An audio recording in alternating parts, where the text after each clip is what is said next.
corrige, porque a gente vai fazendo interpretação, releitura, reinterpretação, tradução, e nem sempre essas interpretações, essas traduções estão de acordo com o que o autor quis dizer. Não há como considerar os fins da lei, porque a lei em si não tem vontade própria, não tem racionalidade.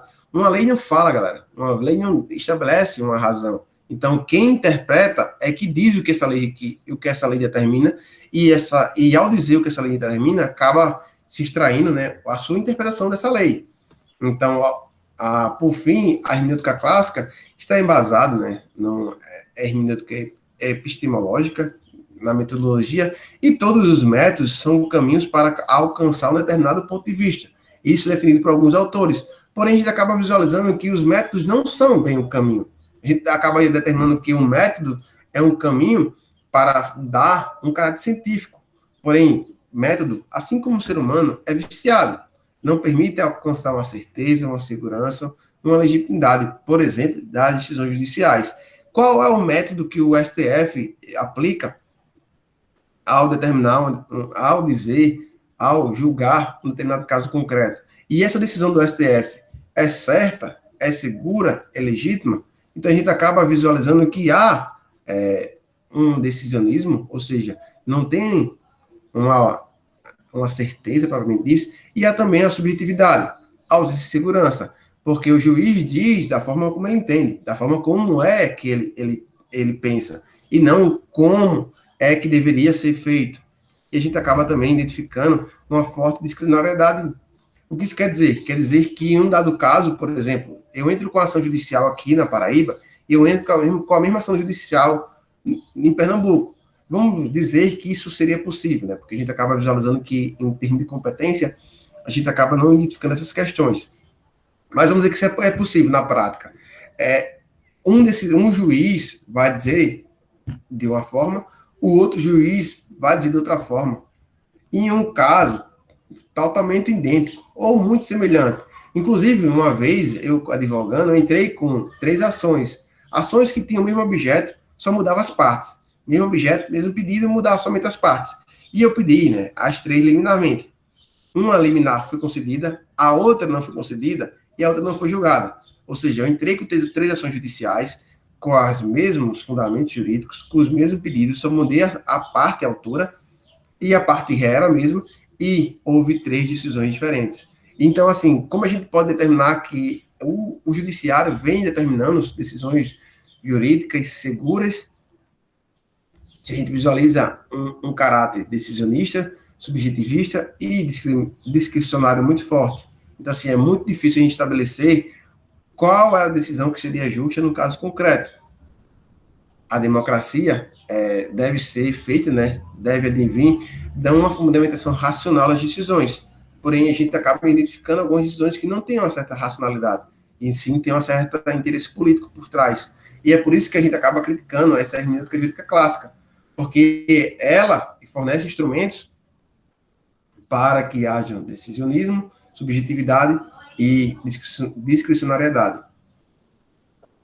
A decisão judicial se limite, não garante a certeza, segurança jurídica e legitimidade. O juiz é autoritário em alguns casos? É sim, pois ele não apresenta um limite, não há um limite da decisão judicial. Inclusive, vários juízes nem sabem o contexto social que a gente vive, porque eles vivem em outro contexto social.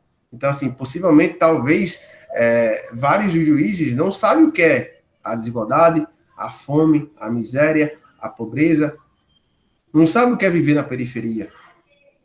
Tem outros que também sabem, mas assim, no modo geral, a gente visualiza que no cenário do Poder Judiciário atual, a gente tem pouquíssimas pessoas, pouquíssima representação das pessoas vulneráveis, né? De pessoas que foram historicamente e vêm sendo tratadas com certos, ao longo da história, com violência, com violações aos direitos humanos, e vem lutando para que haja uma construção, um movimento para garantir esses direitos. Então, assim, em alguns casos, vocês já perceberam que, por exemplo, um exemplo disso, violência não, divórcio e divisão de bens envolvendo pensão alimentícia também na vara de família.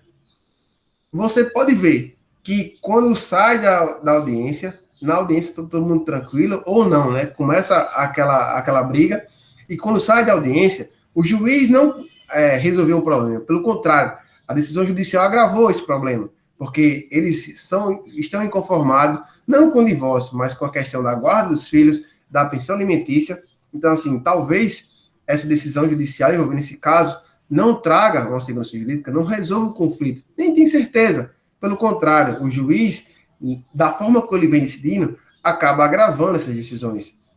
E não foi para isso que criou-se a mediação, por exemplo. Não, a mediação não criou para resolver os problemas que o judiciário não resolveu. Pelo contrário, a mediação é uma criação muito mais antiga do que a própria atualidade. As pessoas não querem estudar a origem de certos institutos, falam, não, é um instituto novo. Eu escrevi um livro sobre a mediação, e a mediação tem origem na China antiga. Então, assim, faz muito tempo que era feito. Então, a gente acaba vendo que a mediação é uma forma de resolver problemas sociais, de resolver conflitos de interesses, é sim, porém não faz parte do Poder Judiciário. Não é um instrumento que acaba servindo para diminuir os problemas que o Judiciário não consegue diminuir. A gente acaba, às vezes, equivocando. A gente acaba também, às vezes, taxando, né? Meios alternativos de resolução do conflito. Não é meios alternativos, é um meio adequado. Não é um meio alternativo ao judiciário. Pelo contrário, talvez, e se a gente tivesse uma cultura de paz, a mediação deveria e seria o primeiro caminho para tentar resolver um problema envolvendo, por exemplo, as questões da vara de família. Então, a gente acaba vendo, galera, que há um abismo cognosciológico que estabelece, né, a cadeia da decisão do judicial e a busca da sua fundamentação. Ou seja, por que é um abismo? Porque primeiro o juiz decide e depois ele vai ver a fundamentação.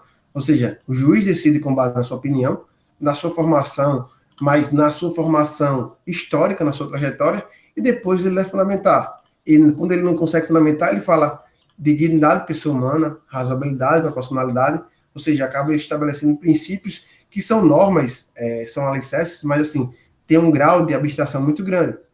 Isso não quer dizer, galera, que as decisões judiciais em algum momento não são acertadas.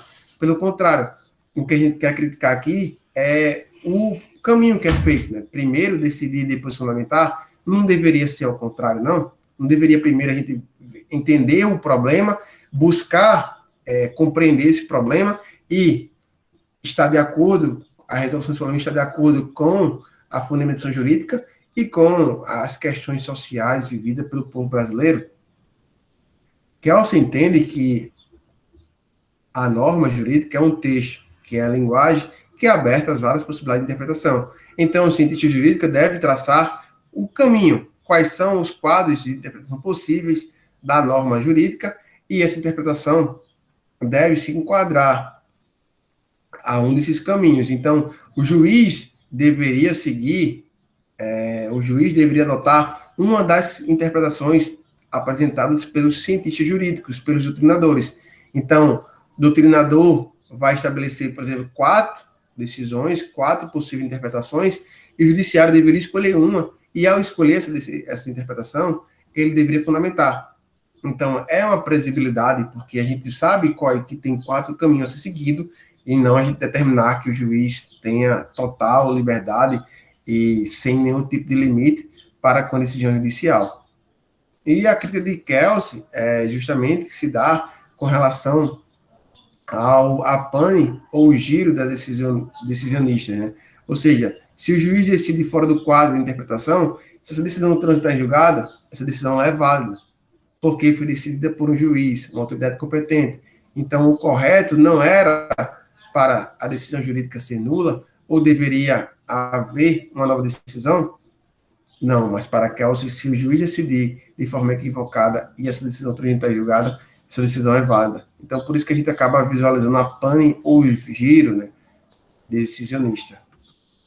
Qual é a saída para resolver o problema de Kelsen? A saída é justamente estabelecer um estudo da teoria da hermenêutica constitucional. Então, para alguns autores, a saída para resolver o problema de Kelsen é estudar a hermenêutica constitucional. É uma nova hermenêutica. Então, galera, uma questão aqui para vocês responderem. Conforme as fontes de onde panorama, promara, varia o tipo de interpretação, varia o tipo de interpretação da lei. Aquela que emana do Poder Legislador disse, resumindo aqui, qual é a interpretação que decorre do legislador, que faz alusão, que é o legislador como titular, a gramatical, teleológica, a lógica, a histórica ou tenta.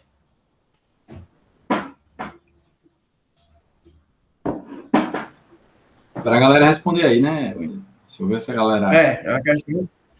Vamos ver aí. Conforme a fonte de onde provana, não. varia o tipo da lei. Aquela que emana do legislador diz. Galera, isso aqui é uma questão muito fácil, mas como eu disse a você, o estudo da hermenêutica é tão assim ausente que para muitos essa questão ia ser chutada, né? E aí vocês marcam A. Eu chutei aí. Quem é que vai comigo aí no chute? Quem é que erra junto comigo aí?